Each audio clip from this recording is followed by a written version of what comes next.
Qual é o disco de jazz mais vendido de todos os tempos? Letra A, Time Out, de 1959, do Dave Brubeck Quartet. Letra B, Kind of Blue, de 1959, de Miles Davis. Letra C, Getz Gilberto, de 1964, de João Gilberto Stan Getz. Ou letra D, What a Wonderful World, de 1967, de Louis Armstrong. Nick Silva? Letra B. Kind of Blue, de Miles Davis. Resposta correta. Ele vendeu 4 milhões de cópias no mundo inteiro. Estima-se que seja até um pouco mais, que já sejam 5 milhões de cópias. São pelo menos 4 discos de platina aqui vendidos. Oi, pessoal, eu sou o Kleber Fak. Olá, pessoal, eu sou Isadora Almeida. Olá, eu sou o Renan Guerra. Eu sou o Nick Silva.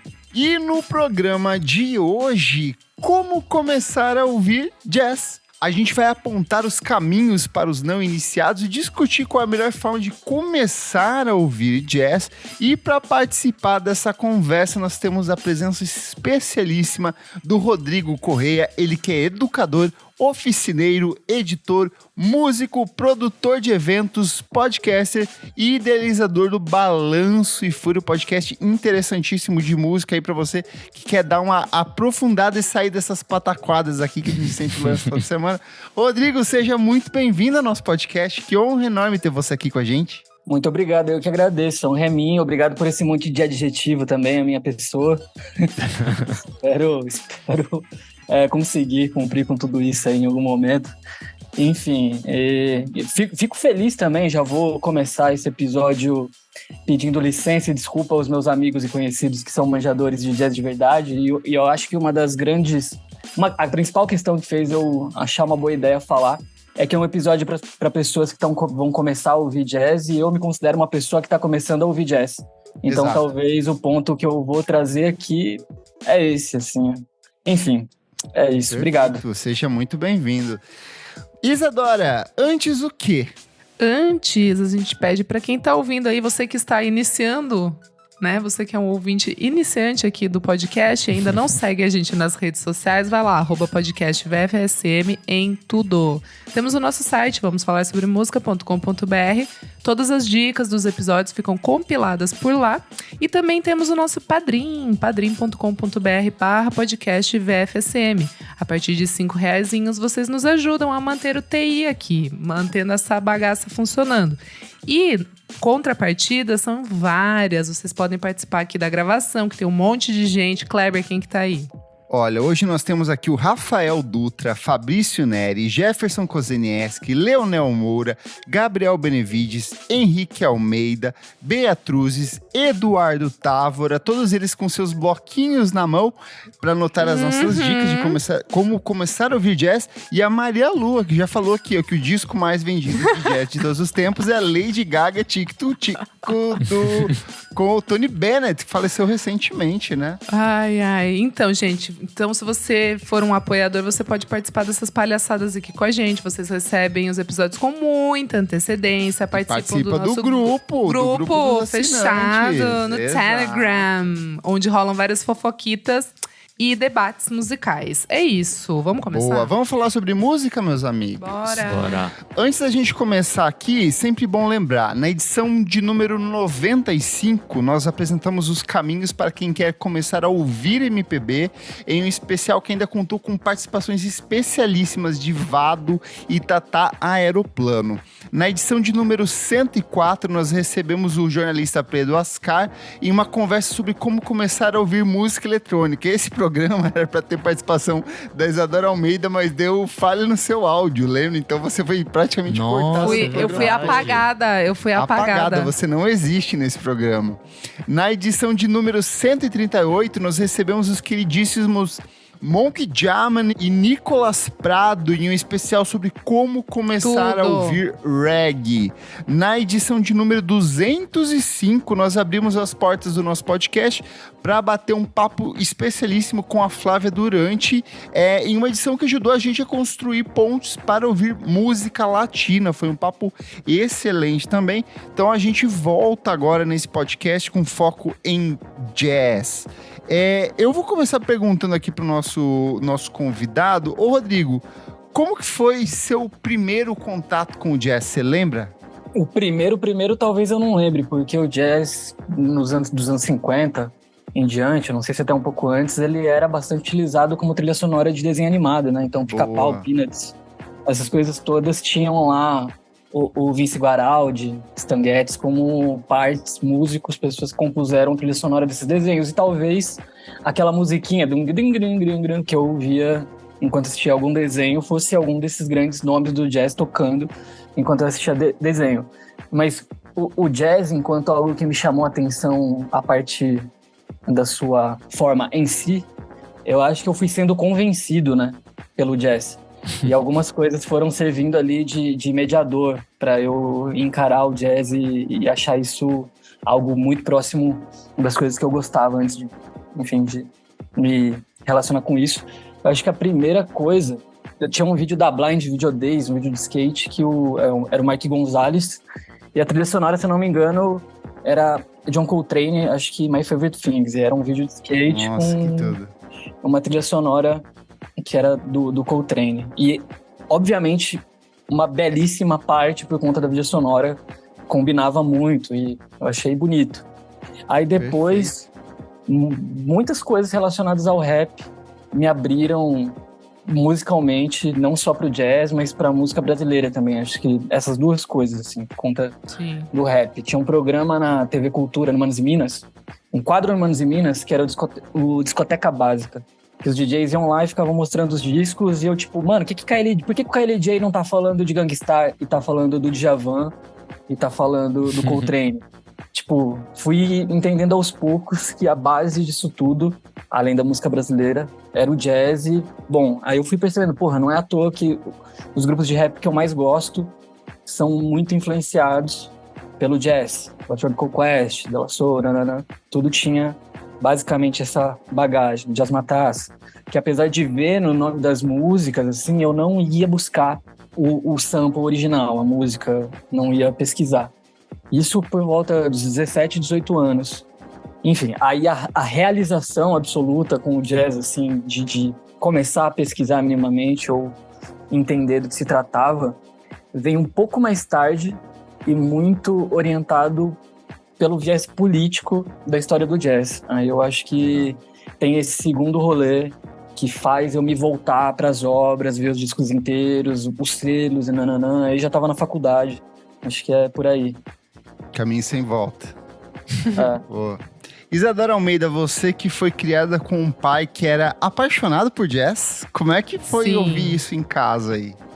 Então, amigo, a maluquice é que meu pai não tinha vinil, né? Acho que eu já contei a história. A coleção se perdeu, então ficou não na casa tinha. Da sua avó, né? Exatamente. E minha mãe não ouvia jazz. Mas o meu pai sempre falando de todos. Meu pai era muito fã do Wynton Marsalis, Groove Washington Jr., e todos brasileiros, assim, todo mundo. César Camargo Mariano, enfim, todos. Perfeito. Só que pra mim era essa distância, era esse lugar de é a música que o meu pai ouve, isso é muito chato. Às vezes eu sentava ali, via algum programa da TV Cultura, a gente tinha também canal pago, e daí às vezes, sei lá, em canais, sei lá, People and Arts. Às vezes tava, sei lá, um grupo de jazz tocando Nora em Jones alguma e coisa. sei lá o quê. Não, era bem mais genérico até. Eu lembro que na Sky, por exemplo, tinha aquelas rádios jazz. Ah, nossa. E aí era uma coisa super mas genérica. Assim. Tinha uns programas, assim, sei lá, da BBC, umas coisas assim, proms, que passava. E daí eu lembro de, meu pai, às vezes, ele nem conhecia, mas ele tava ouvindo porque ele gostava de jazz. Então, é muito desse lugar, assim. E eu até tava falando com o meu irmão. Tinha um restaurante lá em Sorocaba que chamava Daniel. E embaixo tinha um piano bar. E era um lugar muito sagrado, assim, pra mim e pro meu irmão. Eu sempre, porque era na parte de baixo, eu só olhava pela escada, porque era o lugar que os homens estavam ouvindo, música, ouvindo jazz. E às vezes tinha, o pianista ali tocando e tal. Então aquilo era uma coisa muito mágica, assim, pra mim. Mas era um lugar que eu não podia tocar, porque eu era uma menina pequenininha. E, não é coisa de menininha, pequenininha. E aí, depois, eu fui começar a ouvir. E, assim, agradeço muito tudo que meu pai dividiu comigo. Porque tudo que eu ouço hoje em dia, eu falo... Nossa, eu sei porque eu gosto. Porque meu pai gostava e tá meio que impregnado, sabe assim? Então, tem esse lugar meio emotivo, assim. E hoje eu sou muito fã. Renan Guerra, que cresceu ao som das novelas de Manuel Carlos, com esse jazz à beira-mar, como é que é? Isso quer dizer que a Isadora teve um momento dela, Bruna Marquezine, tentando ver Tony Ramos em Mulheres Apaixonadas. É isso! Então, eu acho que eu tenho essa sensação de que o jazz sempre esteve ali, porque eu era uma criança que não tinha muita regra em casa, então eu sempre assisti TV até de madrugada. Todos os filmes impossíveis, aqueles bem de madrugada, clima super cine, assim, que a trilha é sempre esse universo. E aí o jazz sempre teve uma conexão comigo com essa coisa de noite, de fim de noite. Alguma coisa tinha nessa sonoridade que me conectava com esse espaço. E é curioso porque, talvez não pegue bem dizer isso hoje em dia, em 2023, mas a pessoa que é importante para minha conexão com o jazz é o cinema do Woody Allen. Porque era muito fundamental para todas as trilhas dele, para todo o universo do Woody Allen, o jazz. Era uma parte da construção. Ele tinha um grupo de jazz também, né? Sim. E como eu entrei muito a fundo no cinema do Woody Allen quando eu era adolescente, foi a partir dele que eu também comecei a pesquisar algumas coisas. Então acabou tendo esse contato via cinema, assim, que eu acho que é uma parte da minha relação com música de forma geral. Perfeito. Nick Silva, como pode um jovem emo roqueiro do interior de São Paulo se interessar pelo jazz? Quero que você conte a sua história aí. E se você puder já elencar qual foi o disco que te atraiu pra dentro desse universo fantástico.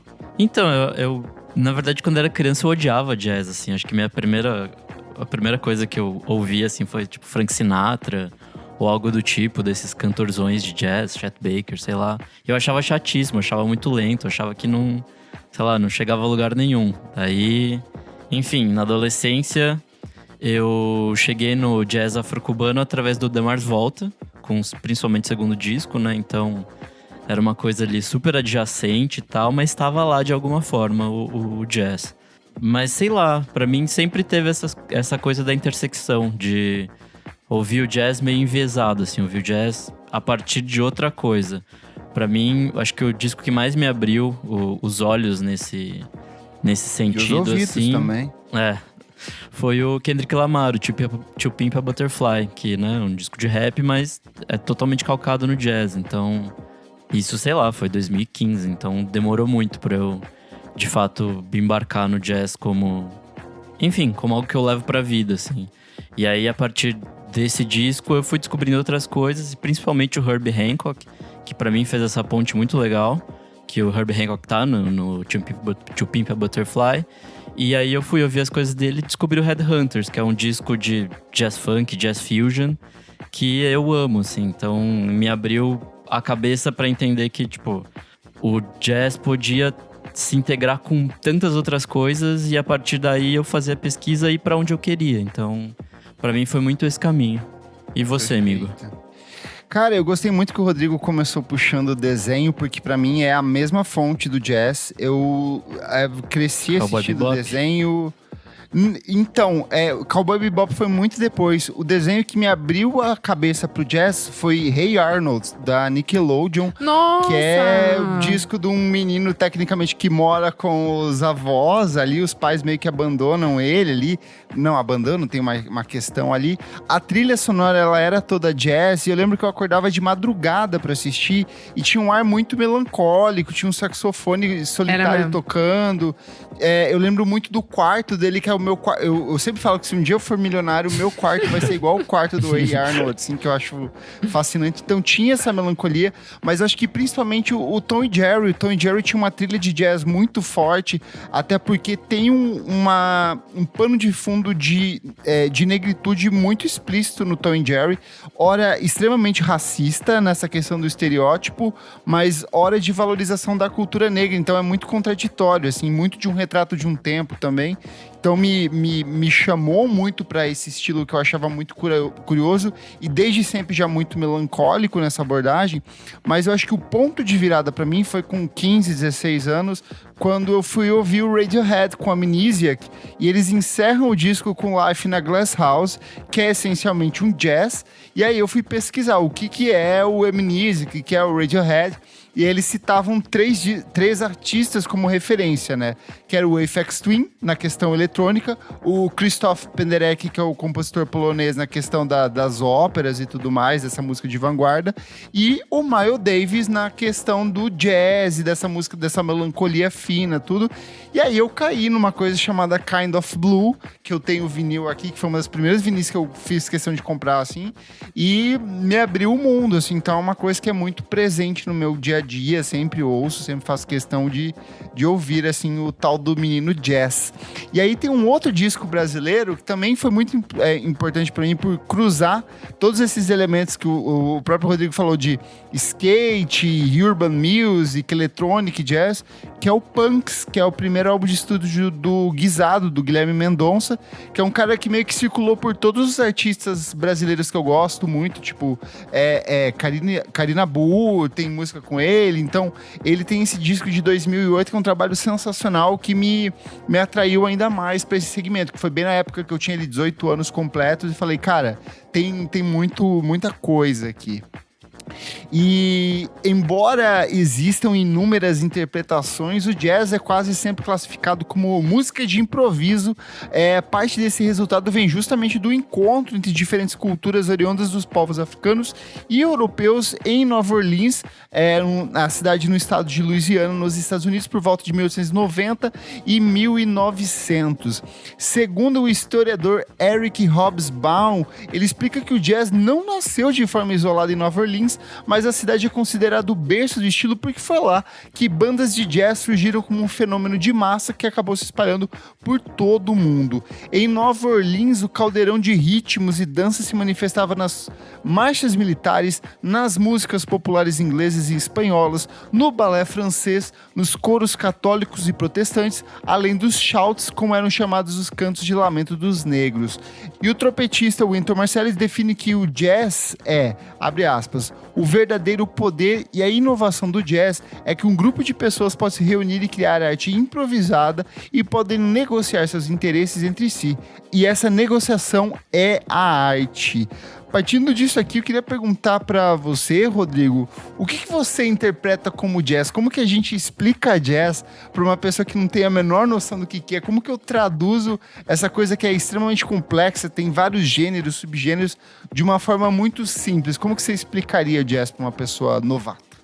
Bom, é realmente complexo explicar o jazz, mas eu acho que a forma que o jazz se apresentou para mim foi o que me cativou e eu fui entendendo ele assim com o passar do tempo, é que eu fui entendendo o jazz como uma espécie de ciência ou de filosofia que se manifesta em diversas frentes. Então a gente pode olhar para o jazz enquanto essa música, mas também enquanto algo que te dá insumo para pensar politicamente, esteticamente. Eu acho que tem toda uma escola, uma geração, uma forma de se fazer coisas que passam pelo design, pela fotografia, pela espiritualidade, pela crítica de forma geral, crítica ao estado de coisas como ele é colocado, que o jazz, na sua especificidade, ele fornece instrumentos pra gente, sei lá, servir de lente pra gente olhar para essas coisas.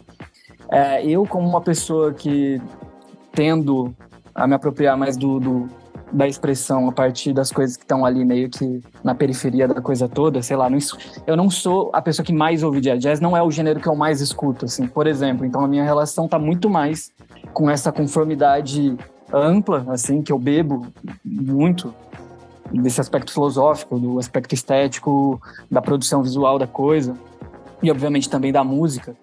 Mas a minha percepção, e talvez uma das formas de se olhar para o jazz, para ter dimensão dele, pelo menos um pedaço, e olhar para essa coisa multifacetada, é até meio pouco dizer, mas essa coisa complexa mesmo, com diversas camadas, que vai se desdobrando, se expressando de diversas formas. Então, para mim, o que é o jazz está entre uma espécie de filosofia e ciência, que, enfim, perfeito, vai desaguando em diversas formas de se produzir coisas, pensamento e arte. Eu gosto de interpretar muito jazz como possibilidade, sabe? Do quanto eu posso levar a música para outras direções que às vezes até deixou de ser só jazz, já foi para outras coisas, foi para outros desdobramentos, outras coisas possíveis, mas eu sinto que quando a gente fala jazz em específico, como gênero, como música, eu acho que tanto o cinema quanto a TV acabaram moldando muito um conceito muito fechadinho do que é jazz, de ter sempre um saxofonista ou um trompetista, o contrabaixo acústico, a bateria, um piano, e aí às vezes uma mulher negra que atravessa aquele palco escuro e vai e projeta a voz dela ali dentro, sabe? E o jazz às vezes é muito mais do que isso, né? O jazz tá meio que em praticamente todos os ritmos que a gente consome hoje em dia tem fragmentos, elementos desse testar, desse buscar por novas possibilidades, né? Eu tava pesquisando mais cedo e achei uma definição do Wynton Marsalis, que o Kleber já falou, do Ken Burns e do Stanley Crouch, que basicamente o jazz precisa ter 3 elementos para ser jazz. E aí, sei lá, é meio... quem define se limita, mas enfim, né? A gente precisa partir de algum lugar. A primeira coisa que o jazz tem que ter é swing, que, sei lá, é uma coisa de sensação rítmica, principalmente pioneirizada ali pelo Louis Armstrong em 1920. Então, tem essa coisa. A segunda é o blues, que é todo um vocabulário melódico, harmônico, tímbrico, que tem ali suas origens na música norte-americana, mas também vem da África do Norte, África Ocidental, Ilhas Britânicas. Então, tem toda essa coisa do blues mesmo, enfim, dessa dinâmica que esse estilo proporciona, né?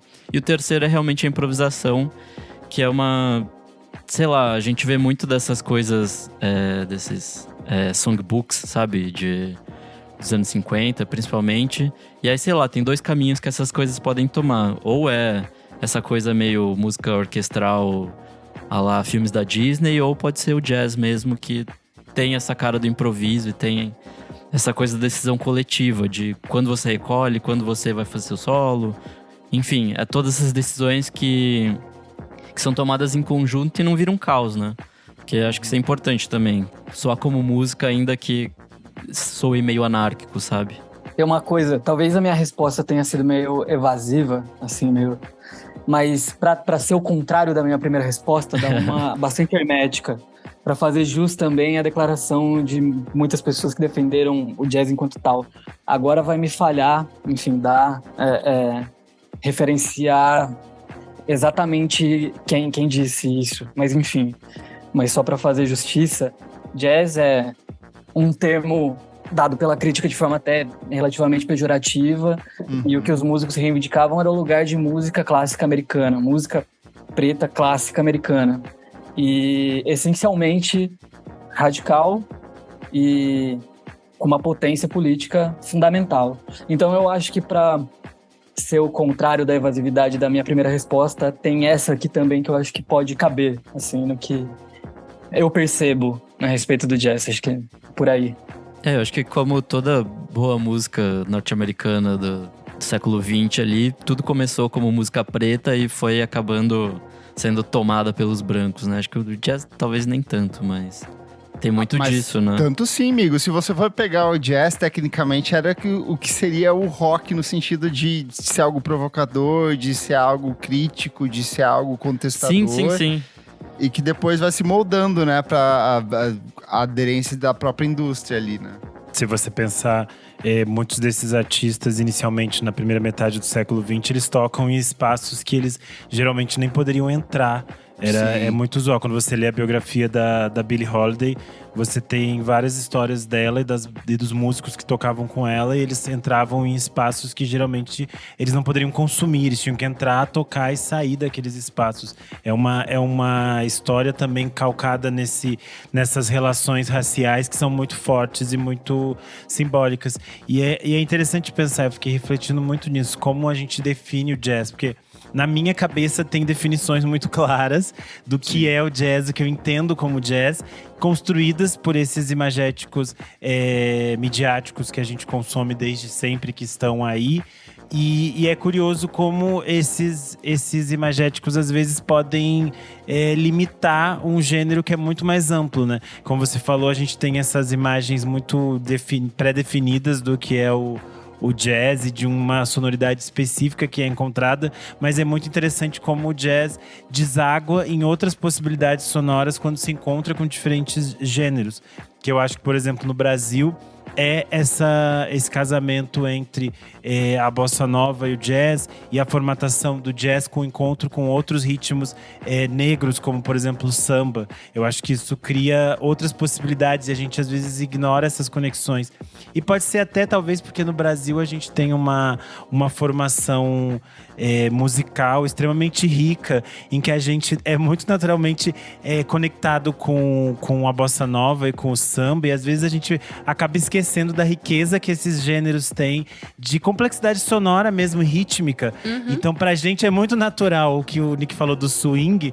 Isso existe em qualquer música brasileira, isso está ali posto, e aí eu acho que a gente esquece essas conexões. E eu acho que o jazz também nos conecta a essa possibilidade de entender um gênero que é muito rico e muito complexo, e que aí por isso que a gente fala nessa dificuldade de se começar a ouvir, que talvez é por isso que a gente esteja aqui hoje, que é essa ideia que as pessoas têm de que seja um gênero às vezes hermético ou difícil de adentrar, quando a gente tem tantas possibilidades e tantos tipos de jazz para diferentes ouvintes, né? Gente, uma pergunta, assim, toda vez que a gente vai nesses podcasts que a gente tenta apresentar um gênero, eu tento trazer um porquê. E eu queria entender de vocês, por que ouvir jazz?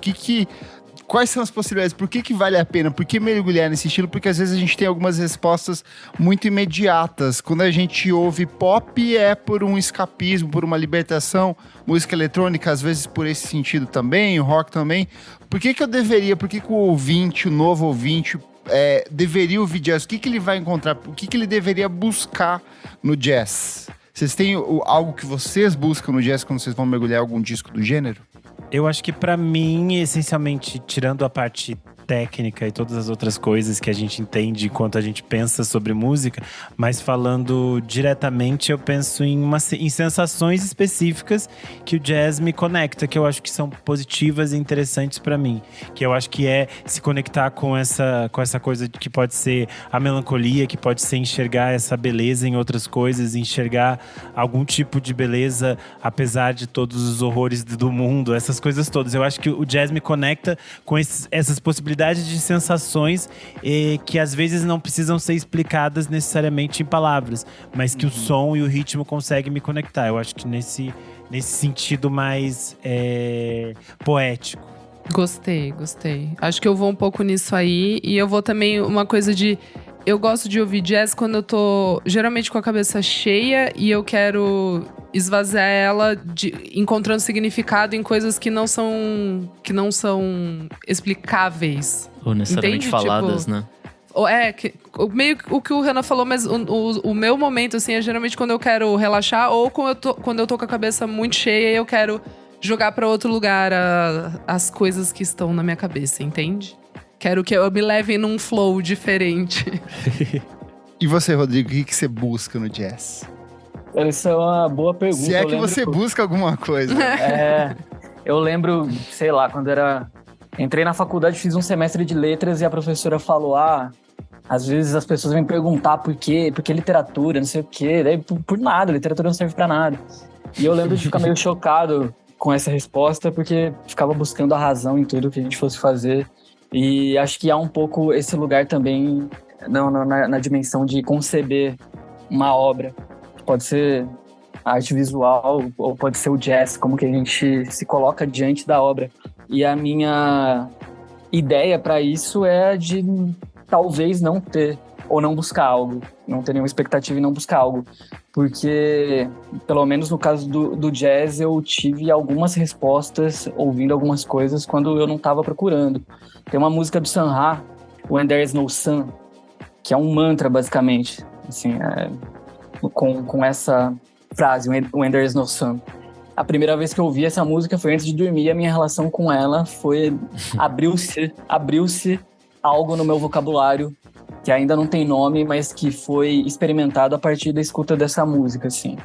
Então, enfim, eu acho que às vezes uma coisa que contorna muito minha prática é buscar a razão de algo ser. Talvez, no caso do jazz, assim, eu procuro, né, não ter muita razão pra ver, pra sacar, assim. Apesar, né, de ser enviesado pra caralho, tudo que eu acabo pesquisando e fuçando é absolutamente enviesado. Eu acho que a coisa que eu mais gosto é do jazz, e aí pegando, por exemplo, uma faixa mega clichê, mega conhecida, que é So What, que é a música de abertura do Kind of Blue.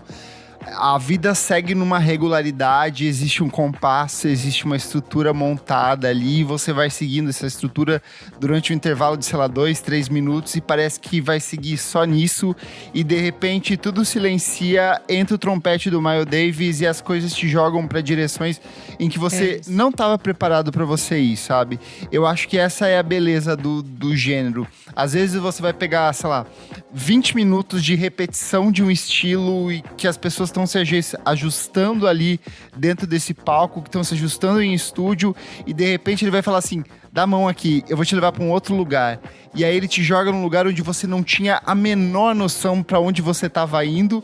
Acaba esse momento de maluquice, as coisas voltam numa regularidade e você ainda tá tentando digerir aquilo tudo que aconteceu, sabe?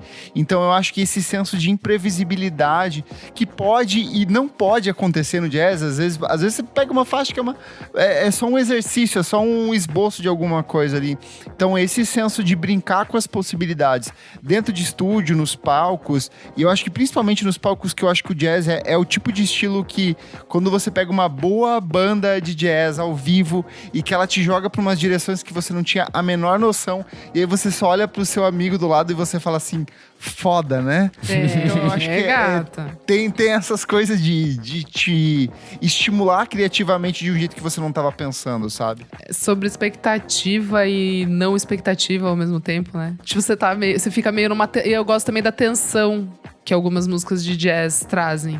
Principalmente as que são mais free jazz, assim, sabe? A tensão que você fica, tipo, onde que essa bateria tá indo? Tipo, sabe? Que você fica meio pilhado, assim, vendo. Principalmente quando você ouve ao vivo, assim. Eu acho que você fica meio tentando... o que vai acontecer? O que vai acontecer? Uma coisa que eu gosto nessas coisas, assim, é que, sei lá, aparentemente cada um tá tocando uma coisa e do nada tudo se encontra. Exatamente! Eureka! Nossa, e pra mim acho que eu tô bem com o Kleber, assim. Tem bem essa coisa do esperar o inesperado, assim, sabe? Sei lá, ouvindo a Love Supreme pela primeira vez, o disco do John Coltrane, né? Sei lá, um ateu viu Deus, sabe? Eu falei, tipo, caralho, isso aqui é pesado. A brisa disso aqui é outra coisa. E acho que vários artistas conseguem te fornecer essa coisa, assim, de te levar por um caminho que você não sabe qual vai ser. Você tá trilhando ali junto com ele, você deu a mão, você tá confiando nele, e você vai chegar num lugar que você não sabe onde é. Pode ser bom, pode não ser, mas é essa novidade, assim, esse senso de sempre estar explorando alguma coisa. E acho que isso se comunica com muitas outras coisas que a gente gosta, assim. O Rodrigo tinha falado antes do rap, e acho que eu também, assim, eu gosto muito de muito artista que tem a ver com jazz, assim, de rap que tem a ver com jazz. Então, é essa coisa, assim, de te levar pra campos que você não imagina, assim, de proporcionar outras experiências que talvez numa música, num compasso, sei lá, 4x4, batidinha, não sei o que, você não vai ter. Você vai tá numa formulinha ali que o jazz consegue te tirar disso, consegue te proporcionar, até por não ter uma fórmula, não ter uma base, não ter algo tão sólido que você fala, tipo, essas são as regras do jazz. Tipo, não existe isso. O jazz é tipo uma forma de arte mais livre, assim. Então, acho que tem isso de te jogar pra cantos que você nem imagina pra onde você vai. Vocês acham que começar ouvindo obras clássicas, a gente já falou aqui do Love Supreme, Kind of Blue, o próprio Stan Getz do João Gilberto, começar por esses clássicos, esses top 10, esses top 20 aí, melhores discos de jazz de todos os tempos, que estão sempre os mesmos 20 discos, vocês acham que é o melhor caminho, ou vocês teriam um outro caminho mais indicado para quem quer começar a ouvir jazz? Pra gente que é brasileiro, acho que a Bossa Nova cumpre muito esse papel de fazer ponte. Eu acho que o Getz Gilberto precisa. Eu acho que sabe assim, pelo menos comigo foi um dos grandes, assim, que, tipo, abriu muito a minha cabeça e aí eu fui... Enfim, tá na minha listinha, tipo, Com certeza, pra recomendar. E o legal desse disco é que tem faixas cantadas, Astrid Gilberto Sim. detonando tudo, tem faixas só tocadas, então você consegue ser apresentado pra esses meio que 2 macro estilos de jazz, que é tipo cantado e não cantado, né? De uma vez só, então acho que é um disco interessante pra começar. E você, Rodrigo? Sobre os clássicos eu acho que funciona, assim, pensar no A Love Supreme não tem como, Kind of Blue não tem como. Mas já que vocês puxaram os nacionais, acho que tem muita coisa dos nacionais que demora pra chegar pra gente, né? E tem muita coisa animal, Moacir Santos mesmo, eu acho que Sim. é algo que, enfim, na primeira oportunidade que alguém tiver de ouvir, tem que ouvir. Tânia Maria, todas essas coisas que em algum momento às vezes cruzam bossa nova, às vezes vão mais para uma fritação ou não, mas de toda forma, se a gente olhar para a expressão do jazz, a sua diversidade, a sua variedade, esses artistas introduzem muito bem um contorno bastante característico da produção musical no Brasil. Sei lá, acho que tem muita coisa. Tem um Azimuth da vida, Samba sei lá. Trio, Azimuth. Sim, super. Eu acho muito curioso como a gente tem vivido nos últimos 10 anos um período de redescoberta do jazz brasileiro por conta de uma interferência gringa, assim, pegando, por exemplo, os selos como o Far Out Recordings. Tem várias coisas que eu vi em bootleg da vida, em sites tipo o Romney Scanid ali e outras coisas do tipo, mas que só fui descobrir de fato porque um selo gringo tava relançando, porque tem uma circulação o muito próprio mínima Verocai, né? aqui, né? Sim. É verdade, a própria redescoberta do Verocai, né? É uma coisa que veio de fora pra cá depois, né? Eu acho que tem uma relação com a forma de consumo, né? Muitos desses artistas, às vezes, eles nem conseguiam se manter no Brasil. E alguns desses artistas que são importantes Foram embora. na história do jazz brasileiro, eles vão embora para poder sobreviver. Mas eu acho engraçado essa questão de começar a ouvir e pensar em discos. A gente tem artistas que são muito mais comerciais e que fazem conexões com esse universo. Sei lá, a gente tem Diana Krall, Norah Jones, essas coisas Fala todas. de Norah Jones aí. Não vou falar dela, não. Eu ia dizer que às vezes pode ser um caminho, se a pessoa tá interessada nesse tipo de som, mas também pode ser alguma coisa que vai afastar, entendeu? A pessoa vai cair num disco da Diana Krall, vai achar aquilo muito careta e não vai se interessar. E às vezes eu acho que você pegar um desses clássicos que pode parecer uma coisa cabeçuda e difícil, e você chega nesse clássico e você é bagunçado por ele, e você tem essa coisa do inesperado, eu acho que também pode ser talvez uma experiência muito mais interessante, muito mais rica. Que você é jogado em alguma coisa que você não sabe o que é. E se você tem esse interesse, essa paixão por música diferente, estranha, maluca, aquilo ali pode te chacoalhar e te fazer sua cabeça de forma muito mais interessante do que você ficar indo pelas beiradas num caminho que poderia ser mais acessível, sei lá o que seria visto como acessível. Uma coisa que eu tava pensando aqui, que muito também de eu querer ouvir jazz foi por causa das capas. Que a gente já falou aqui em episódio. Total. Foi, assim, muito mesmo As de eu capas querer clássicas falar da Blue Note. da Blue Note, ou até mesmo aqui, tipo, brasileira. Eu já falei desse álbum várias vezes, é um dos meus favoritos, o Stone Flower do Jobim. Ai, tipo, eu acho uma das capas mais absurdas da história. Então, Eu sou wave, 100% wave. Eu não, sou a Wave girafinha maravilhosa correndo. também. Maravilhosa. E aí eu caí nesse álbum por causa da capa. E aí, tipo, eu acho também que é um exercício interessante. Se você tá meio assim, sabe? Tipo, será que eu... Dá uma olhada nas capas. Vai que alguma te cativa, que você fala, nossa, que capa interessante, acho que eu vou por aí. Tem vários álbuns da Blue Note que eu super descobri porque eu queria saber o que era essa capa e eu fui atrás. O exercício dela também, ó. Como o jazz se propõe gata. exercícios, ó. Eu acho que é Mas interessante também é essa abertura de você não necessariamente precisar ter um caminho, uma reta a seguir, um cânone. E você vai descobrindo essas coisas que te interessam. Porque como a gente falou aqui, existe tanta coisa no universo do jazz, tanto mundo, que a gente mesmo se sente enquanto iniciante aqui tateando esse universo, que eu acho que você pode descobrir por identificações, por caminhos que tenham mais a ver com aquilo que te interessa, né? Acho que outro caminho pode ser também as lives ou discos, né? Já que a gente tá falando de clássicos nesse momento, né? Desses discos ao vivo, que geralmente são maravilhosos. E é uma sensação muito de estar no show, porque geralmente era gravado em clubes de jazz que são muito pequenos e, sei lá, apertados. Então, sei lá, tinha alguém comendo um bife, pedindo uma taça de vinho. E meio que tudo isso tá na gravação final desses discos, assim. Tem um do Bill Evans não sei que lá, Avenue. Enfim, que é maravilhoso, assim. Não, mas até os de Montreux, tipo, Sim. quando é no Festival de Montreux, assim, tipo, a galera meio batendo palma, fazendo. É o Tchan Montreux. Esse é bom. Tem também. Mas enfim, acho que é um caminho interessante, assim. Ou ver vídeos antigos. O selo Jazz is Dead tem liberado vários vídeos sobre essas apresentações antigas.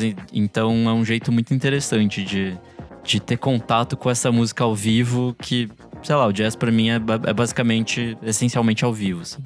Onde ele se concretiza 100%.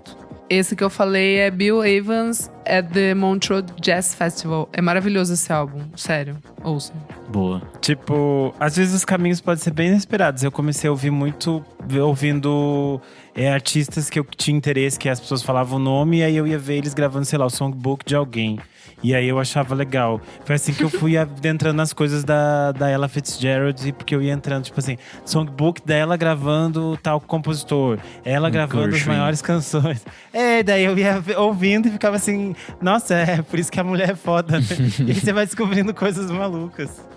Existe algum caminho que vocês falariam, não comece por aqui? Eu não sei, talvez free jazz. Eu assim. posso começar? Eu ia falar, na verdade, coisas muito de spiritual jazz, de nível Alice Coltrane. Cósmicos, É que eu acho assim, Alice Coltrane pra mim é um outro grau ali. E você começar por Alice Coltrane, ela te leva pra uma coisa que é meio ritualística, transcendental. Não tem é a questão muito, da complexidade ali. Às vezes você pega um disco que tem...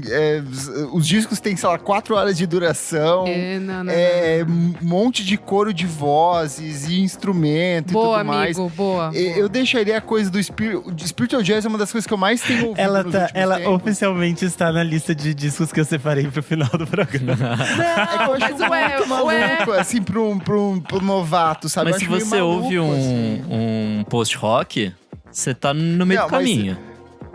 Tá, pode ser. De música longa, música meditativa, depende demanda. da pessoa, amigo Kleber, mas eu tô com o amigo Kleber. É que assim, às vezes quando você abre o Spotify hoje em dia, você tem assim, edição completa, Alice Coltrane, não sei o quê. Aí é tipo tem assim, 25 versões uma faixa, da mesma calma. música. Então, 25 versões da mesma música, daí uma versão é só voz, outra versão é só batendo palma, outra versão é só tamborete. Rodrigo, e aí o que a pessoa você acha cai disso? nisso. É engraçado, porque tem o por onde não começar pode vir de diversos caminhos, assim. Sim. Eu acho que o que me fez rejeitar o jazz quando eu era mais novo era a aparência do bom gostismo, assim, né? A aura do cidadão velho, letrado, que tem um bom gosto e gosta de jazz. Acho que essa era a coisa que me afastava do jazz. A Diana Krall pra mim. E o que foi, de certa forma, encantador, tava meio que no lado mais sujo, assim. Sim. Aí, tipo, obviamente vai variar de pessoa para pessoa. Mas se eu fosse recomendar um caminho que existe ali uma certa assimilação que facilita pra gente, pra mim, seria algumas produções de rap, assim, que fazem com, pelo menos pra mim, pra muitos dos meus amigos e gente que tem interesse parecido, assim, com o meu, eu sinto que do Jazz Liberators ao No Jabs ou qualquer coisa do tipo, isso elucidou muito e já preparou o ouvido pra chegar no Pharoah Sanders fácil, assim, e pirar muito. Maravilhoso. E etc. Enquanto um Dave Brubeck, por exemplo, já nunca me pegou nem depois que eu entendi mais, assim, o Bill Evans. Não foi muito a coisa que me música pegou. De comer fundi pra mim.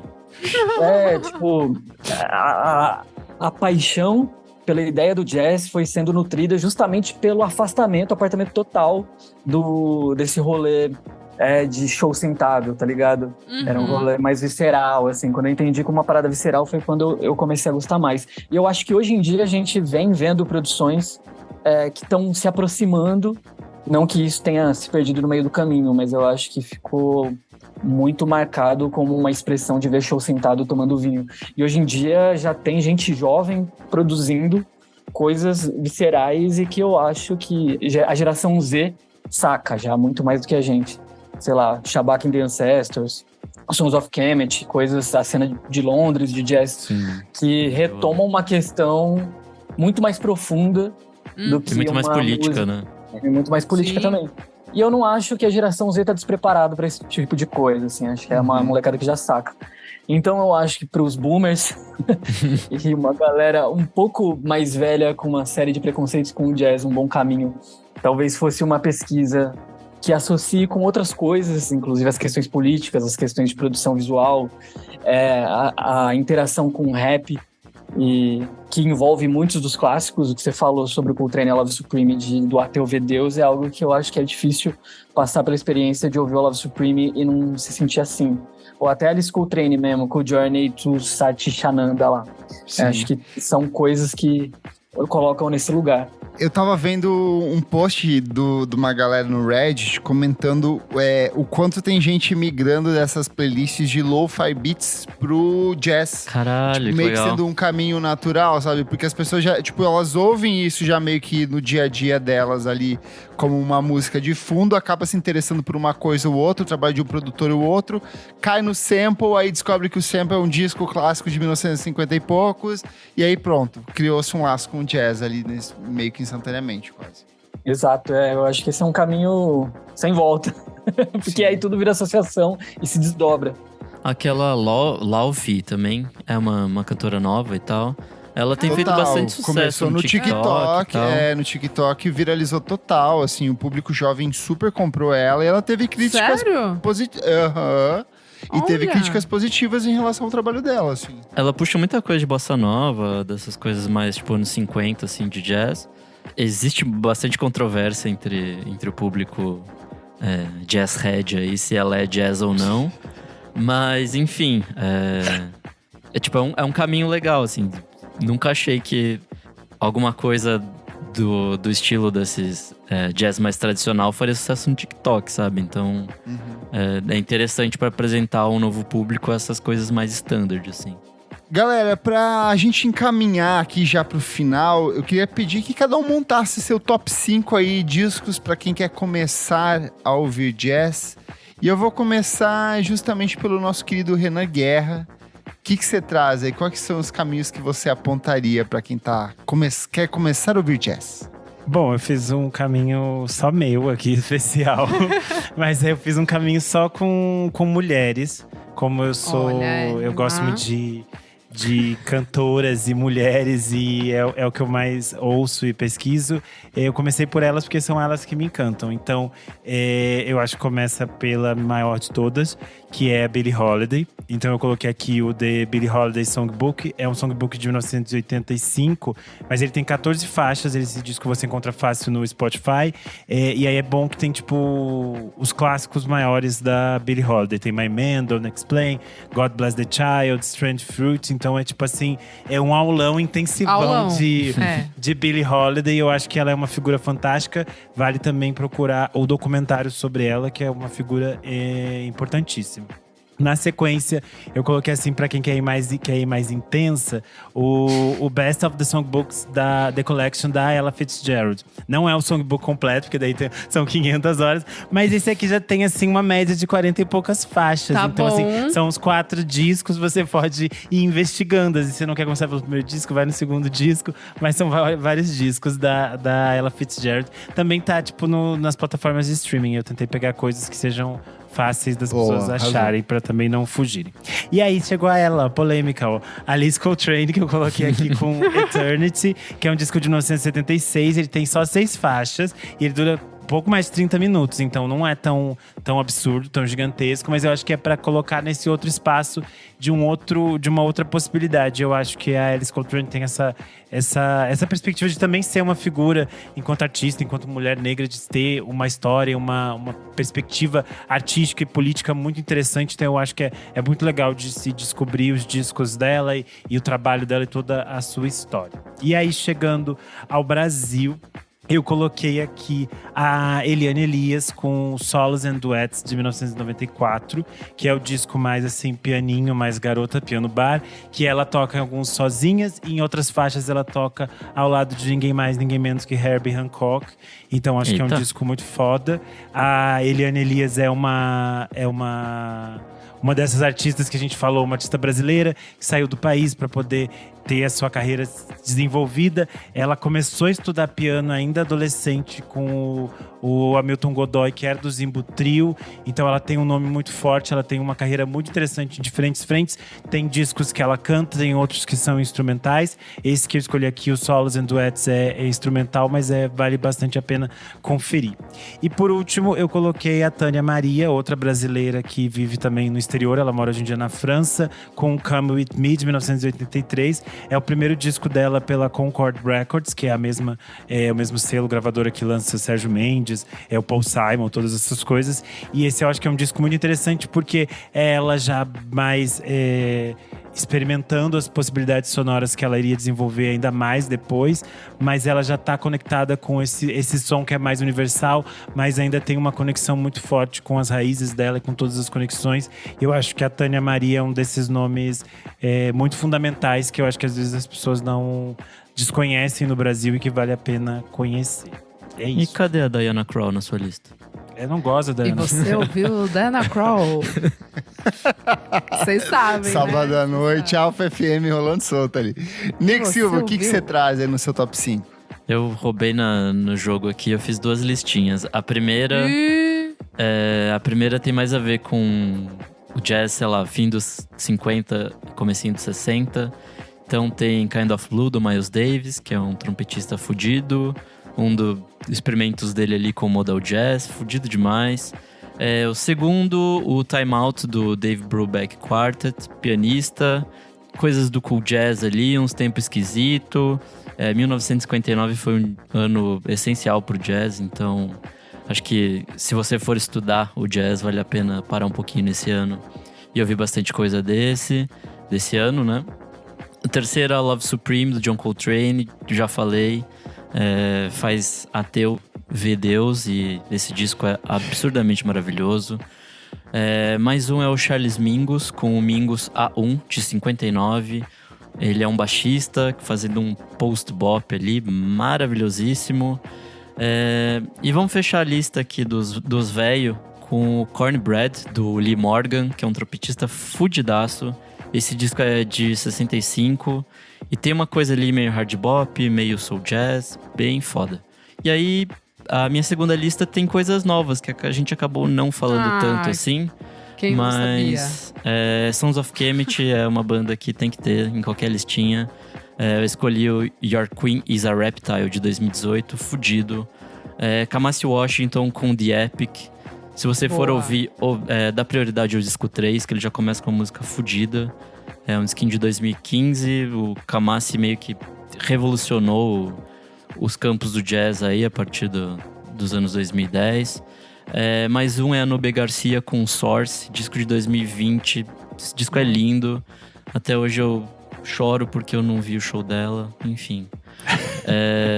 O quarto disco aqui da minha listinha é o Austin Peralta com Endless Planet. Nossa, amo! Esse disco é fudido, é uma pena que ele morreu tão cedo. Ele tinha 22 anos quando ele morreu. Insano. E foi, sei lá, 3 meses depois dele fazer um show aqui no Cine Joia. Então, sim, uma pena, assim. Mas ele era maravilhoso, esse disco é fudido de bom.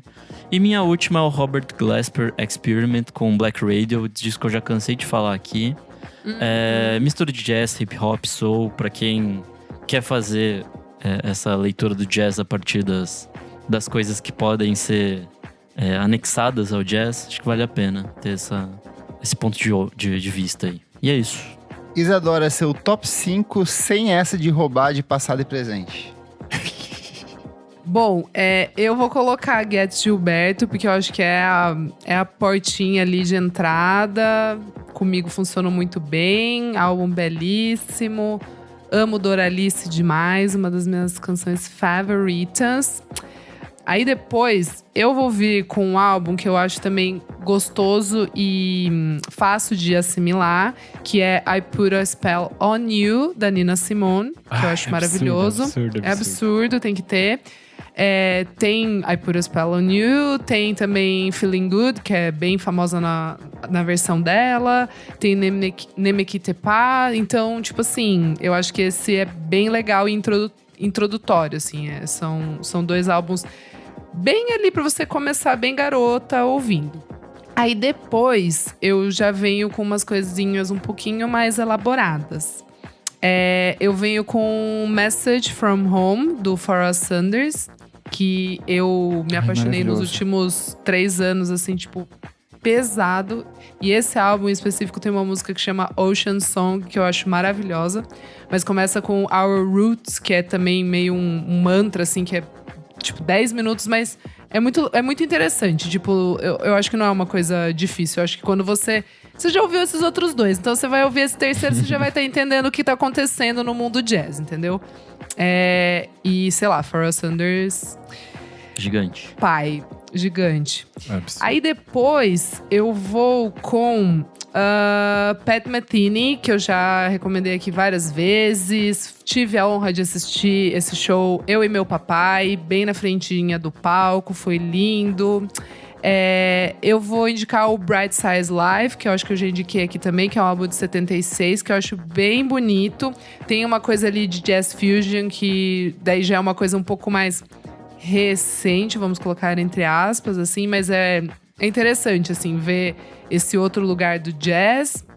E vou terminar com um álbum que já é um pouco mais cabeçudo, mas também, tipo, nos últimos anos eu descobri e eu sou completamente apaixonada, que é o Money Jungle, do Duke Wellington, Charlie Mingus e do Max Roach. É muito absurdo. Que timinho, muito, hein? muito. Não, esse álbum é, tipo, muito foda. São, sei lá, tipo, acho que 6 músicas. A segunda é muito foda, que é Fleuret Africaine. Eu acho que é assim que fala. Muito maravilhosa essa música. Tem uma que chama Caravan, que é foda também. Enfim, esse álbum, ele já é um pouquinho mais pesado, mas é isso. Tipo, como uma quinta dica, acho que vai dar certo aí pra você, ouvinte. Boa. Antes da gente ir pro nosso convidado, que eu sei que vai trazer coisas especialíssimas pra encerrar, vou eu aqui no meu top 5. Começar com Seatbelts, com a trilha sonora do Cowboy Bebop em 5º lugar aqui. Assista Cowboy Bebop, depois você ouve a trilha sonora aqui. É um trabalho fantástico do Yoko Kanno. Eu acho que o anime em si, ele é essencial. A gente já falou bastante naquele especial que a gente gravou sobre animes aqui. E a trilha sonora também é excelente. Em 4º lugar, Flying Lotus com You're Dead, 2014. Tem participação ali do Kendrick Lamar, tem participação do Herbie Hancock, tem participação do Thundercat. É um disco que vai intercalar elementos de jazz, de rap, de música eletrônica. O próprio Flying Lotus, Steve Ellison, ele é sobrinho neto da Alice Coltrane, então assim, tá no sangue, tá na família essa relação dele ali com o jazz. E eu acho que é sempre importante a gente tentar voltar esses ouvidos para as coisas recentes que a gente ouve, que não necessariamente são explicitamente jazz, mas que tem esse diálogo, que se aproximam de alguma forma. Às vezes você tá assistindo, sei lá, algum filme e a trilha sonora é jazz, cara, e você curtiu, mergulha de cabeça, vai fundo, que eu acho que ali vai ter coisa boa para você ouvir também.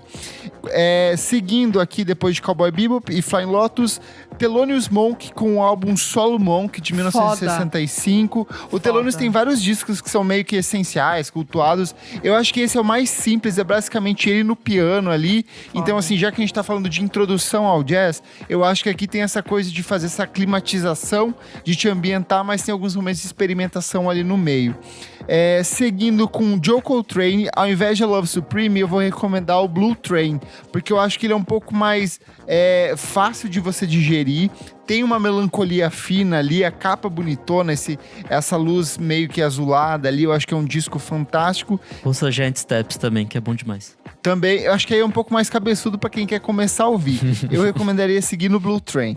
E aí, quando você, depois de ouvir tudo isso aqui que eu trouxe, vai pro Miles Davis e na Silent Way. É o princípio da fase elétrica dele ali, do princípio da psicodelia toda que ia rolar. São 2 músicas, tem o toque da experimentação. Ele te leva pra algumas outras direções um pouco malucas ali, mas ainda muito contido, então te ambientando nesse universo de jazz. Rodrigo, o que você traz aí no seu top 5 de recomendações pra fechar essa listona aqui? Foi mudando minha lista conforme fui ouvindo vocês. Porque eu não tinha preparado. Aí eu fui resgatando algumas histórias, assim, enfim. Mas uma coisa que eu acho que, apesar de fugir um pouco dos cânones, é de uma recepção boa, assim, não é tão difícil, mas é muito foda. A minha pesquisa passa muito pelos selos, e tem um selo de Detroit chamado Tribe, que é um selo dos anos 70, que funcionava basicamente como uma comuna. Todos os músicos moravam numa casa, e quando eu descobri que eles tinham uma relação com o MC5, que eles eram amigos e trocavam, enfim, eu fiquei ainda mais apaixonado, porque a minha formação é no punk, e quando eu vi os cruzamentos do Dead Kennedys com uma coisa meio jazz, ou Restos de Nada, que tem uma faixa que tem um negócio meio jazz no meio, eu ficava sem entender nada. Aí depois que eu fui pra Detroit e vi que Studios, no primeiro disco, tem coisa meio jazz, que o MC5 visitava a galera desse selo e produzia coisas num formato meio coletivo, meio comunal, eu fiquei ainda mais encantado. Então tem um disco chamado A Message from the Tribe, que tem o Philip Ranelin e o Wendell Harrison, que é um disco de 72, e é um disco que sintetiza um pouco o espírito dessa comuna deles. Ele já tem ali um contorno mais funkeado, mas explicitamente político. E, enfim, bonito de se ouvir. Não é algo que eu acho que vá dificultar a trajetória de um ouvinte incauto. Aí, seguindo também pelo rolê dos selos, tem um outro selo que é muito foda, que é a Strata East, um selo também que foi muito produtivo nos anos 70, e tem um disco chamado Saturday Night Special, de um grupo chamado The Lyman Woodard Organization, que foi outro disco que me deu um estalo em relação à quebra do jazz enquanto uma arte contemplativa, e colocou o jazz no lugar de uma arte mais que tensiona mais alguns limites estéticos e políticos e tudo mais. A capa é pesada, nossa. É um cano. Demais. É um cano, assim. Só que a música também é um jazz. Não é barulhento, não é free jazz. Também esse jazz dos anos 70 já com contorno funkeado, absolutamente lindo, assim. Quem ouvir vai ter uma experiência maravilhosa com esse contraste da capa e de ter um aspecto meio gangsta ali. Eu acho que esse disco ele inspira um ar gangsta com swing, tá ligado? Com charme. Aí indo também para um outro caminho, que a capa eu acho que é um elemento fundamental. Aí quando você vai ouvir, você cai para trás. O Insist, Max Roach, Coleman Hawkins, Abbey Lincoln. Então a gente falou aqui de muitas coisas instrumentais, e o Insist tem a faixa ali com a Abbey Lincoln, que é você brutal. Que trouxe, não foi, Isa? Algum tempo atrás esse disco? Sim. Bom, já foram 3, né? 3. Tá, então outras 2 rápidas aqui. Vai lá que eu tô baixando tudo aqui, já tô aumentando o meu catálogo aqui. Indo pro caminho do selo Black Jazz, outro selo essencial desse rolê mais politizado do jazz ali do fim dos anos 60 e 70 em diante, mas também com uma sonoridade que ainda não tá nesse lugar do free jazz ou do jazz mais frito ou do spiritual jazz. The Awakening, Hear, Sense and Feel, também maravilhoso. Agora, para encerrar, cara, eu acho que para trazer algo do Brasil, eu venho descobrindo recentemente coisas do Brasil incríveis, mas eu sou um romântico, então tudo tá no passado, nada muito novo. E a gente tá falando muito de capa, muito de sei lá, Blue Note, as coisas do Ed Miles, essa estética toda. Rio 65 Trio, tem uma música nesse disco que resume muita coisa, Meu Fraco é Café Forte. Acho que é um disco cheio de clichê bom, assim. Então, fica outra dica, Rio 65 Trio, agora não vou saber o nome do disco, mas é maravilhoso, procurem.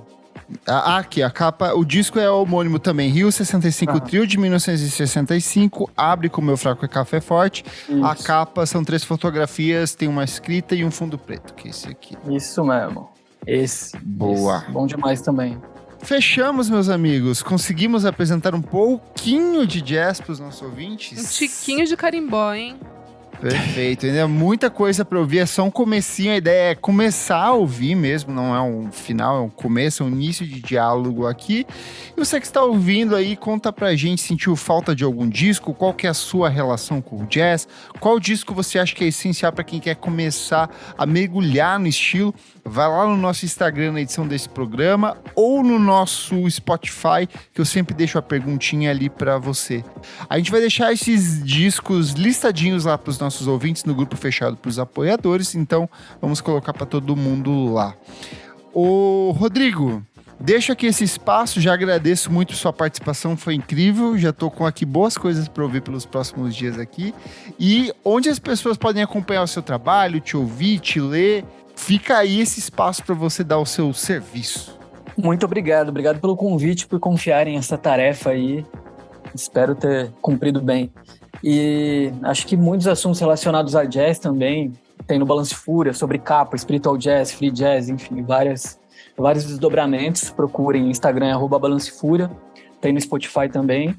E além do Balance Fúria, tem uma editora chamada Sob Influência, que tem algumas coisas dedicadas a jazz. A mais recente é o livro Black Music, Free Jazz e Consciência Negra, de 59 a 67, que é uma coletânea de textos de um crítico musical, ou militante, enfim, chamado Leroy Jones, que depois veio a se chamar Amiri Baraka. É uma figura incontornável, assim, do que diz respeito ao jazz e a sua base, a sua fundação, o seu desenvolvimento. Eu acho que é uma leitura, é a bíblia desse rolê. Procurem Black Music, do Amiri Baraka, Leroy Jones, depois Amiri Baraka. E é isso. Obrigado. Perfeito. Muito obrigado. Vamos pro próximo bloco do programa. Não paro de ouvir.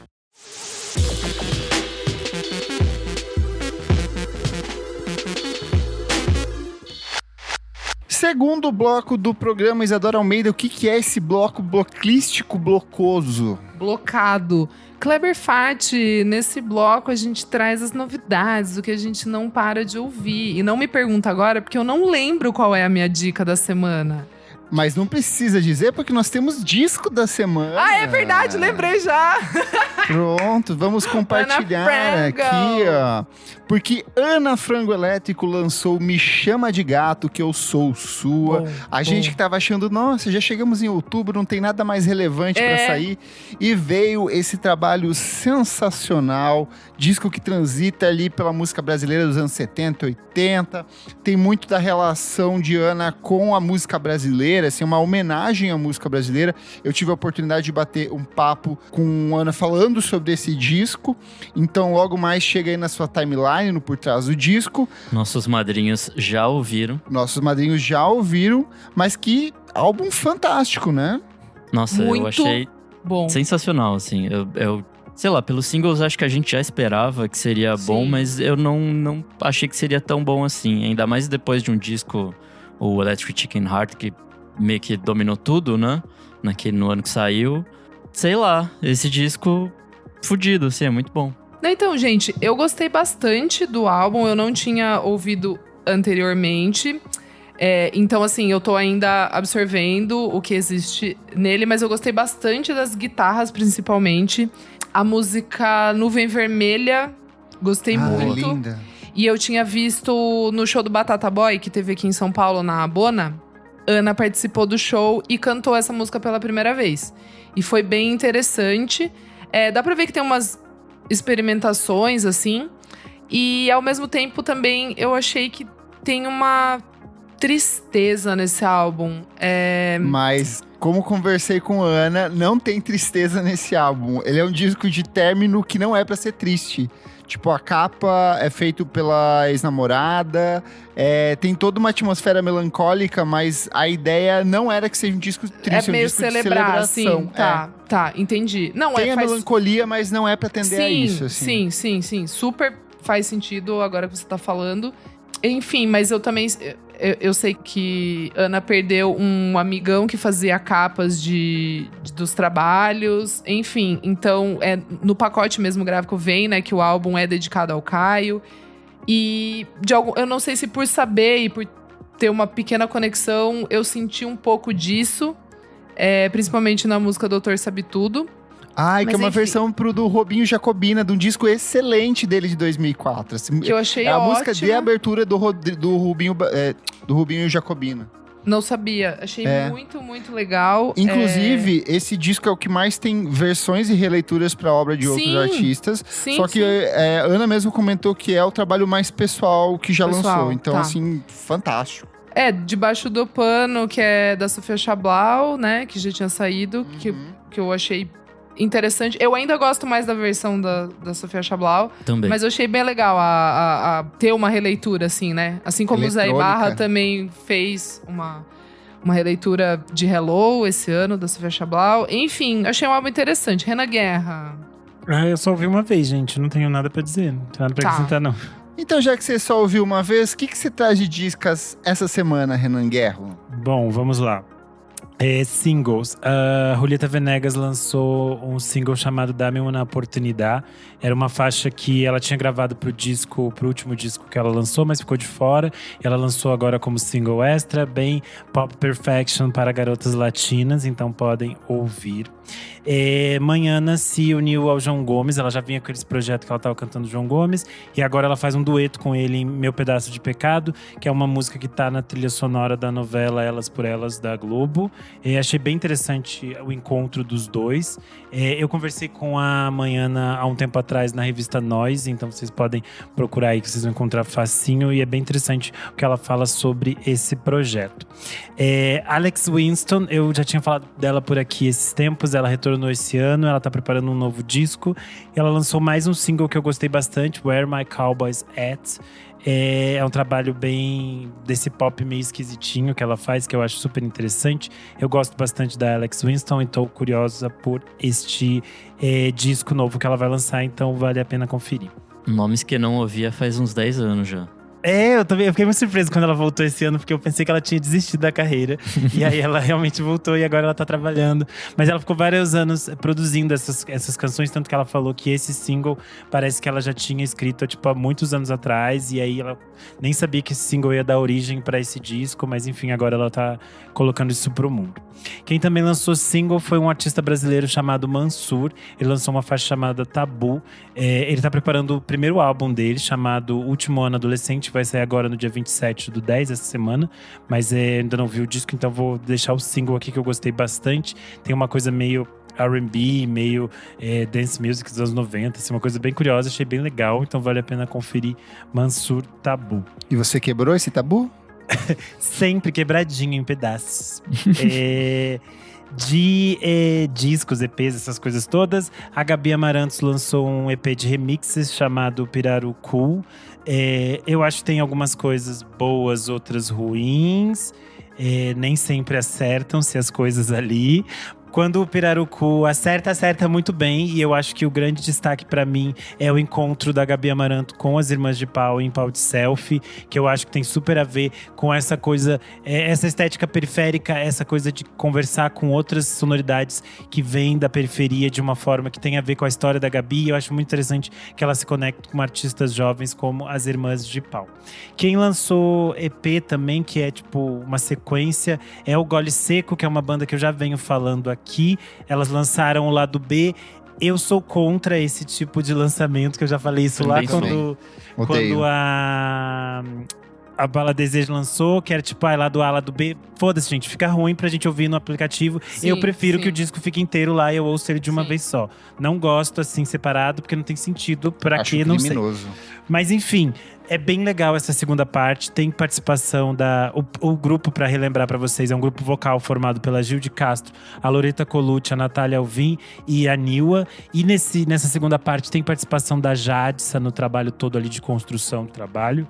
Pra quem é de São Paulo, agora no dia 31/10, elas vão tocar na Galeria Olido. É um show gratuito às 19 horas, então vale colocar na agenda. Acho que vale bastante a pena. Mas o que eu fiquei realmente ouvindo, e por isso que eu não ouvi tanto as outras coisas, é o disco de estreia do Evan Christ, que a gente tava falando por aqui. Ó, Já Ai, faz várias maravilhoso. semanas.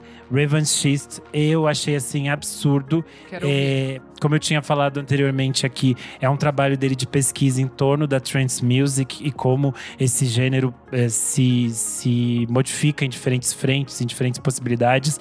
E acho que é muito interessante porque, tipo assim, eu não sou uma pessoa que escuta trance, são pouquíssimos artistas que eu escuto de trance. E eu fiquei muito encantado pelo disco, de realmente ficar reouvindo ele o final de semana inteiro. E eu acho que é um disco curtinho, assim, de 45 minutos, mas ele te leva por muitos cenários, assim, sonoros muito interessantes.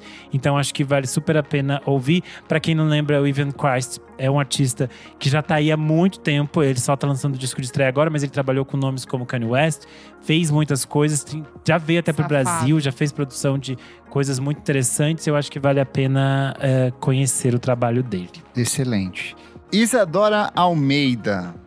Silva lançou um single chamado Tudo Que Eu Quero. Eu achei uma delicinha. Fazia tempo que o Silva não lançava uma música tão catzinha. Eu gostei bastante. E temos também a Peles lançando música nova, que eu achei Eu não vi essa chiquérrima. ainda. Eu esqueci também. Chama Puro Levíticos 13.1. Que tem participação feat de Colombre. Eu achei bem legal Que é um essa cantor música. italiano. Exato. Achei bem interessante e vem aí álbum novo, então vamos ficar no aguardo. É isso. Lançamento previsto para o início do próximo ano. Pela Balaclava Records. E temos também single novo do Idols, que eu achei bem interessante. Assim, não me pega mais do jeito que me pegava, mas eu gostei dessa música, que é com o LCD Sound System, chama Dancer. E eu vou ouvir É o bem álbum novo, esquisitinha né? essa Quando música, sair. mas é interessante. Eu achei legal, achei ela interessante. Gente, nem com LCD Sound System dando uma carreira pra eles eu consigo gostar. Não funciona a banda mas você não Idols gostava, comigo. mas você não gostava nem do Nunca gostei, começo? nem do começo. Nunca Nossa, gostei. Já não, falei o isso pra você. Ah, é verdade. Não, o Brutalismo e o Joy as an Act of Resistance eu acho muito bom. Os dois Essa aí primeiros eu nunca fui acho nessa muito aula. bom. Eu nunca fui. Enfim. E essa faixa vai fazer parte do próximo disco deles, Tank, que será lançado no dia 16 de fevereiro pela Partisan Records. Ah, era tua Boa. dica essa também? Serviço. Ah, perdão, amigo. Cortei Não, você. pô. Ih, Tem mais alguma, Isadori? só isso. Obrigado. Boa. Nick Silvolo, o que você traz? Bom, primeira coisa, o Fabiano do Nascimento, o homem não para de trabalhar. Não. Violonista brasileiro, ele já vai pro terceiro disco dele esse ano, que chama Mundo Solo. Ele lançou essa semana uma faixa que chama Etude 1. E é bem caminho das coisas que ele fazia no Lendas ali, ou antes disso. Não tem cara do Das Nuvens, que é um disco mais divisivo, que o Kleber não gostou, mas eu achei interessante.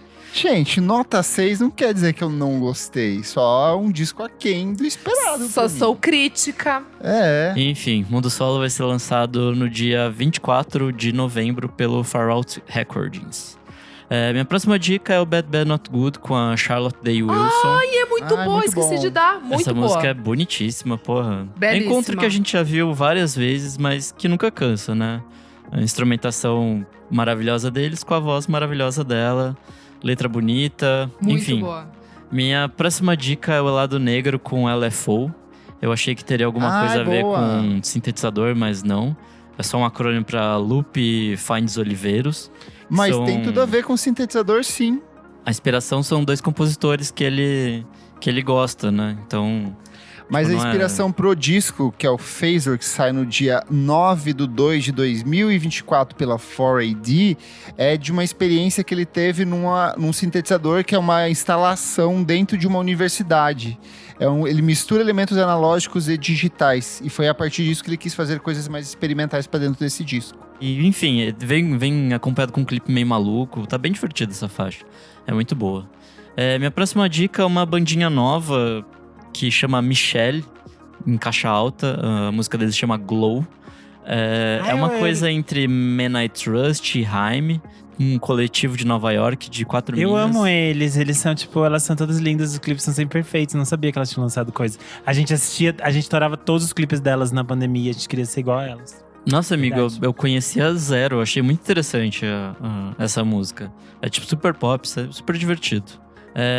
Minha próxima dica é o Bruno Bruni, com 100 palavras. Tem participação da cantora alagoana Marina Nemésio, faixa bem bonita, um jazz meio divertidinho, muito bom. E minha última dica é o EPzinho da Dawn Richard com The Architect. São 3 musiquinhas rapidinhas. Não é um EP, é um single. Tem 3 faixas, então eu considero Ela é um single. A ideia dela é um conceito de single dos anos 80 e 90, que tipo tinha um nome com faixas diferentes. Não é um EP. Enfim, então esse single... Tem que ler o texto que as assessorias mandam, Nick, seu safado. É que tá marcado no Spotify como EP. Porque não tá errado. Ah, mas é que nem quando as pessoas ficam inventando essa palhaçada de mixtape, CD, é sempre uma confusão, ninguém se entende. Tipo a outra lá que todo ano lança um novo debut dela, já tem 15 CD. Sem paciência pra essas coisas. Enfim, Mas, segue. enfim, são releituras de um R&B, cada um vai pra um caminho meio diferente. A primeira faixa eu achei meio pombo, as outras 2 são maravilhosas. E é isso. Vai lá, Kleber, sua vez. Singles, começando aqui com Caroline Polachek, ela que veio para dar aulas e literalmente ela apresentou, botou a apresentação na tela. Eu achei fantástico, ela trouxe Dengue, que é uma música que acabou de fora do último trabalho de estúdio dela, mas que ela resgatou agora, que ela sampleia aquele vídeo clássico dela cantando com os patos. E o que eu achei mais maravilhoso na apresentação que ela fez foi no Kimmel Colbert King? No Late Night com Stephen Colbert. Com o Colbert foi que ela faz várias projeções de slide e ela está vendendo camisetas com todas aquelas projeções. Então ela maravilhosa é essa uma apresentação. Gênia do marketing maravilhosa. Kali Uchis anunciou novo álbum de estúdio, Orquídeas, que sai no dia 12/1 de 2024. E ela lançou essa faixa inédita que se chama Te Matas. Então Kali Uchis ali no seu momento Kinga Latina maravilhosa. Eu estou viciado na Caliuches cantando Lhama Lhama, Tudo livro de perfeito, criança. livrozinho infantil. Ela arrasa, eu achei que era muito... A primeira vez que eu vi, eu realmente achei que era uma música nova. Dela, Aí depois eu vi o vídeo dela e ela realmente lê o livro e ela tá cantando. She's a mothering. Perfeita. Enfim, perfeito. Quem também anunciou um novo EP, esse é um EP, não é um single, Nick Silva, é o Kurt Vile com Back to Moon Beach. O EP sai no dia 17/11 pela Verve. Tem coprodução da Kate LeBon, que recentemente trabalhou com o Wilco. Ele faz versões, inclusive, para uma música do Wilco, uma do Bob Dylan, mas ele, para anunciar esse EP novo, lançou essa música chamada Another Good Year for the Roses. E eu acho que meu amigo Renan Guerra, que gosta do Wilco ali da fase Yankee Hotel Foxtrot, vai gostar desse disco que tem uma sujeirinha ali nas guitarras. E que gostou do disco novo do Wilco também. Que delícia. O Spotify me zicou, eu só não ouvi. Ficou ali. Acho que você vai curtir. Vou ouvir. Eu deixei ali, uma hora eu ouvo, você fala. Indo pros discos, Os Fadas, grupo paulistano que já venho falando há algumas semanas, lançou o primeiro EP deles, se chama Sono Ruim. Se você gosta de Sonic Youth e Pixies, que vem diretamente de inspiração pro nome da banda, mergulha de cabeça que não tem erro. Forest Swords, que eu venho falando há algumas semanas, finalmente lançou o novo álbum de estúdio dele em 6 anos, Bolted. Se você gosta de um dark ambient, de uma texturica, vai nesse disco que é uma delícia. Maria B.C., ela que é cantora, compositora, tá que muito faz um bom esse som disco. folk, dream popper, minimalista ali, lançou pelo Sacred Bone Records o álbum Spike Field. Então, você que gosta de Groper, vai nesse disco que não tem Você que é erro. triste? Vou ouvir. Exato. Eu sou triste, vou ouvir. E por último, a volta do homem, do magnífico, do maravilhoso Sampha, com Lahai. Primeiro álbum de estúdio dele em 6 anos. Tá tudo. O homem não erra, o homem Não erra, é o né? homem. Ele é o primeiro, ele é o último, é aquele que está no meio de nós. Ai, Voltou ele é com esse maravilhoso. disco incrível. É um trabalho, o nome Lahai é o nome do avô dele, é o nome do meio dele, então é um disco ainda mais introspectivo do que o trabalho anterior, mas que dá boas direções ali para ele brincar com R&B, com o soul, de um jeito que é muito único do Sampha. Vamos para o próximo bloco. Você precisa ouvir isso, mas antes, lembrando que todas as dicas, esses nomes em inglês, esses nomes em outros idiomas que a gente não sabe pronunciar, a gente deixa tudo listadinho para você só clicar, ouvir aí no seu player favorito. Certo, meus amigos?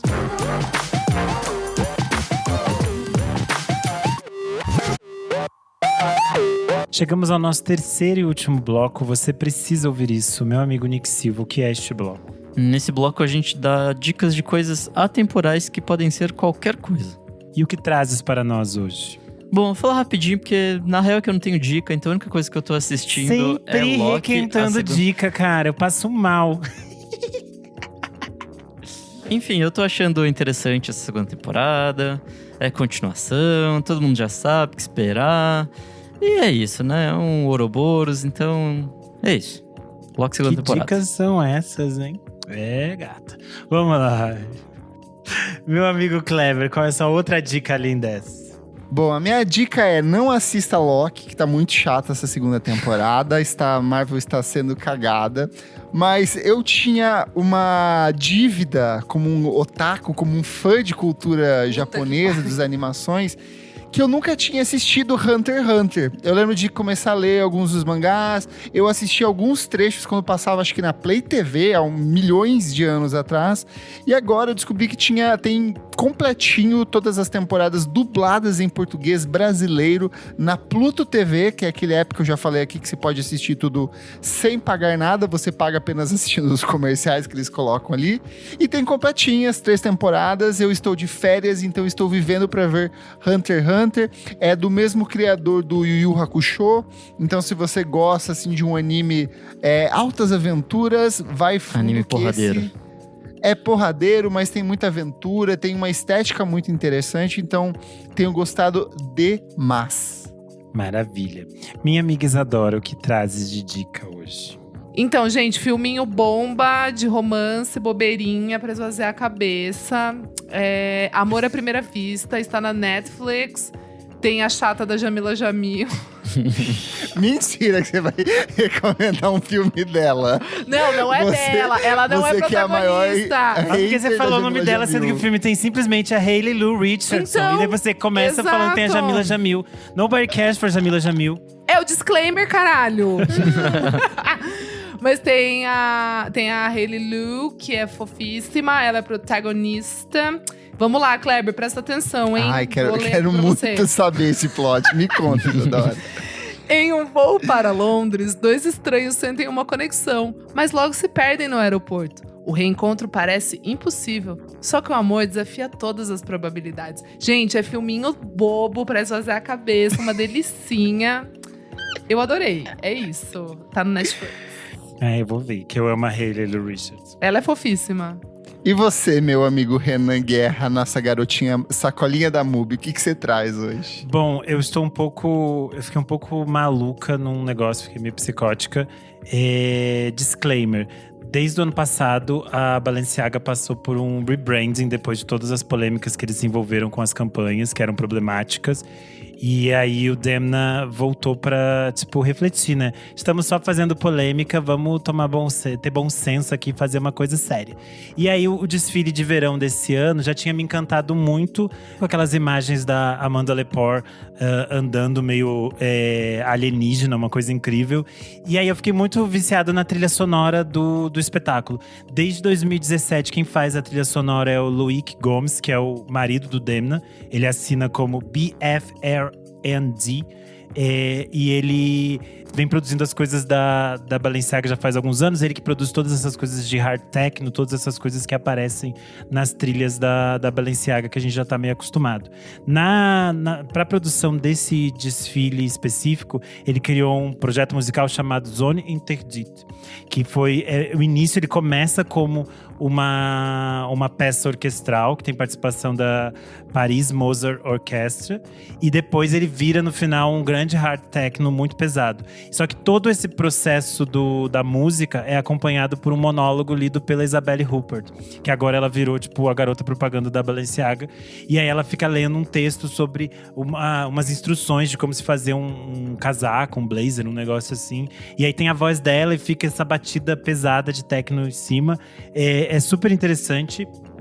A versão que o Loic lançou no Spotify não tem a voz da Isabelle Huppert, eu não sei porquê, mas eu fiquei bastante fissurado nessa trilha sonora. Eu acho as outras coisas que o Loic produz muito interessante, mas vai ficar o nominho dele como assim, essa sigla, vai ficar escrito aqui embaixo nas dicas que a gente deixa, e aí vocês podem procurar a Zone Interdite do BFRND. É isto. Comentários referentes à última edição do nosso podcast. Que saudades do Programa Livre, em que nós comentamos sobre o Programa Livre, programa comandado pelo Serginho Groisman nos anos 90, que teve uma forte relação musical aqui com o público jovem da época. O JC Eclético, que sempre participa, comentou: lembro do frenesi que foi a presença do Smashing Pumpkins no programa. Tocaram Avador, foi lindo. O @Cafarias200 falou: lá pelos meus 14 anos era mais fã do Matéria-Prima, que é um programa de TV Cultura. Principalmente as inserções de textos parecendo pichações que reagiam ao que acontecia no palco. Aquilo parecia revolucionário, mas nas reprises anos depois tinha sua tosquice. O Programa Livre tinha o mesmo formato, mas menos inspirado no nível do público e produção da época da TV Cultura. Mesmo assim, assistia muito por ser um dos poucos espaços para ver coisas novas e discussões relevantes. Um histórico é quando foram os góticos. Tinham programas temáticos como esse com as tribos jovens. O clima de tristeza era tão pesado que chegava em casa e o Serginho comentou que toda a plateia sentia esse desânimo e o mais falante disse que estavam rindo o tempo todo. Tava não. Comentário de Ariel Sofia, falou o seguinte: eu era criança na época, lembro dos efeitos da tela verde que colocavam nas roupas da plateia. Sim, vazava o efeito do fundo nas pessoas que estavam na plateia, era muito bom. Gente, eu recebi um comentário de um amigo que me mandou uma mensagem, uma DM, quando eu coloquei. Olha o que ele falou: amo, eu fui no Programa Livre 5 vezes, juro. Vi Tim Maia, aquela dupla do Estou Namorado, Midnight Oil, W, Mamonas Assassinas. Serginho Groisman até brincou comigo uma vez que eu era o garoto de franja que já tinha ido semana passada. Ai, que tudo! A Flávia Durante, que já participou aqui com a gente, Sim. ela também comentou no Twitter, ela mostrou as fotinhos dela de quando ela foi com a excursão Demais. da escola pro Programa Livre. Puxa. O @Fred Leão comentou aqui no Instagram: absolutamente tudo ter as divas latinas supremas Thalia e Shakira Morena no palco do Programa Livre. Era tipo elas cantando num recreio de colégio grande. Comentário do Rodrigos Rodrigues. Ele falou: vale lembrar que o primeiro programa de Dado Villa-Lobos e Marcelo Bonfá foram após a morte do Renato Russo foi o Programa Livre. Lembro que lotou o auditório ao ponto de ficar mais de 100 pessoas do lado de fora. Matei aula para ver. Olha só que legal. massa. O @LickGars falou: eu lembro mais dos musicais mesmo, principalmente quando iam artistas internacionais que eu curtia. Shakira, Alanis, Gary Barlow, do Take That. Na época ele tava lançando o álbum solo, já que o grupo tinha acabado. Lembro muito do especial com os Mamonas Assassinas e de quando o Howie D, do Backstreet Boys, veio sozinho, aproveitando que o grupo tinha tirado uma folga por causa da cirurgia cardíaca do Brian. Amei todas as informações extras. E as meninas só perguntavam por que o Nick Carter não veio. O Raí Santorini falou: pra mim, na época, uma criança fiada, o evento foi todo o elenco de Chiquititas se dedicando horrores nos playbacks. É isto. Boa. Eu sou Isadora Almeida e você pode me acompanhar no Almeida Dora no Instagram ou Almeida Dora _ no Twitter. Segue lá. Eu sou Kleber Fak, você pode me seguir no @KleberFak com 2 Cs e H. Você também me lê lá no Música Instantânea, tem textos todos os dias. E você pode acompanhar também nos meus stories dicas de música. Dicas diárias de música todos os dias. Vai lá. Eu sou Nick Silva, @Nick Silva no Instagram, Nick_Silva no Twitter. E você pode ler meus textos lá no Monkey Bus. Eu sou o _Renan Guerra e você lê eu em vários lugares. Principalmente no Não presta atenção nos amigos. TikTok. E no TikTok, É que é tudo a mesma- lógico, um TikToker com Tomás. E no Privacy. No Only. Não esquece de seguir a gente nas nossas redes sociais, @podcast VFSM em tudo. Segue a gente na sua plataforma de streaming favorita. Curte, compartilha, avalie, dê 5 estrelas, faça um elogio gostoso, porque a gente merece. Trabalhamos demais pra você aqui. E se puder, se você quiser gratificar a gente de forma financeira e ser uma pessoa muito melhor do que as outras que existem no mundo, apoie a gente no padrim.com.br/podcast VFSM. Por apenas 5 míseros reaisinhos por mês, que não paga nenhuma Coca-Cola, você ajuda o nosso podcast a sobreviver. E participa aqui, ó, das gravações ao vivo, faz comentários como o Jefferson Tafarel, que eu tenho o Jefferson Kozenieski, Fabrício Neri, Leonel Moura, Jefferson Tafarel, que eu acabei de falar, que tô falando de novo, e Tuane Malman.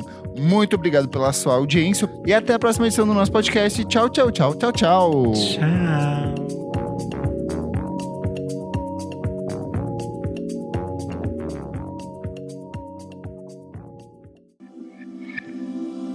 Esse podcast foi editado por Nick Silva.